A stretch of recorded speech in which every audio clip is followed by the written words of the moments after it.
जीआरच्या आश्वासनानंतरही धनगरांचं उपोषण सुरू। दाखल्यासाठी सरकारला 8 दिवसांची मुदत, तर जीआरच्या निर्णयाविरोधात सत्तेतील आदिवासी नेत्यांचा सूर।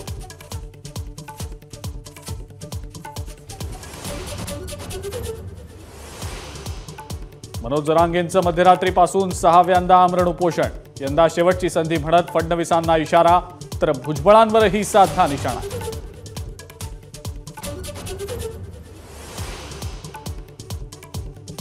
राहुल गांधींची जीभ छाटणाऱ्याला 11 लाखांचं बक्षीस देईन। शिंदेंच्या शिवसेनेचे आमदार संजय गायकवाडांची जीभ घसरली। काँग्रेस नेत्यांच्या तक्रारीनंतर गुन्हा दाखल।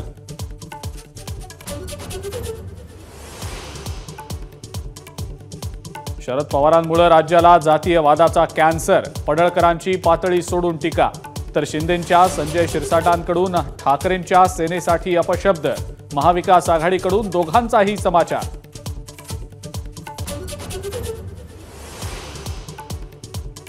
दिवाळीनंतर महाराष्ट्रात 2 टप्प्यात विधानसभेचा बार। अनौपचारिक गप्पांदरम्यान मुख्यमंत्र्यांची माहिती, तर पालिकेच्या निवडणुका कधी? ठाकरेंच्या सेनेचा सवाल।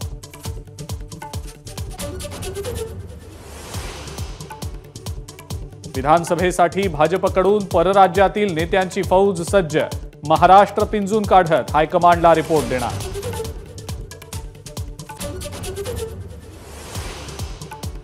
कोकणात विधानसभा निवडणुकीतही महायुतीमध्ये वादंग होण्याची शक्यता।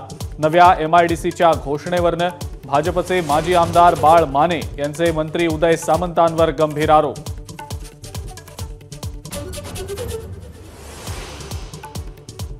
राज्य सरकारची सर्व महामंडळं टप्प्याटप्प्यानं शिंदेंच्या शिवसेनेलाच। अजित पवारांच्या राष्ट्रवादीला एकही महामंडळ मिळणार नाही का?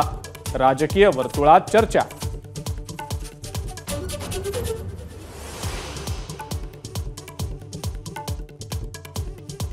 महाराष्ट्रात 3 नव्या वंदे भारत एक्सप्रेसचं पंतप्रधान मोदींच्या हस्ते उद्घाटन। पुणे ते हुबळी, पुणे ते कोल्हापूर आणि नागपूर ते सिकंदराबाद वंदे भारतमुळे प्रवाशांची मोठी सोय।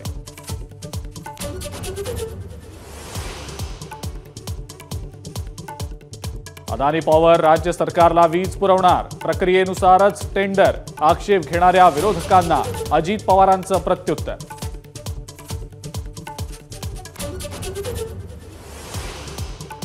पुण्यातल्या गोखले इन्स्टिट्यूटच्या कुलगुरू पदावरनं डॉक्टर अजित रानडेंना काढल्यावरनं राज ठाकरेंची टीका। अनुभवी लोक शिक्षण क्षेत्रात नको आहेत का? राज ठाकरेंचा सरकार आणि यूजीसीला सवाल।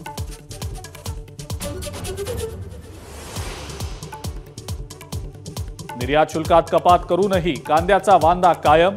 जेएनपीटीच्या सिस्टीममध्ये बदल न झाल्यानं शेकडो ट्रक कांद्याची निर्यातच रखडली।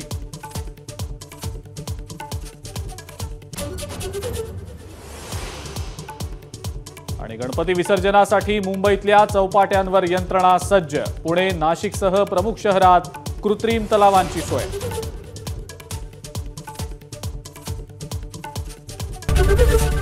एबीपी माझा, उघडा डोळे बघा नीट।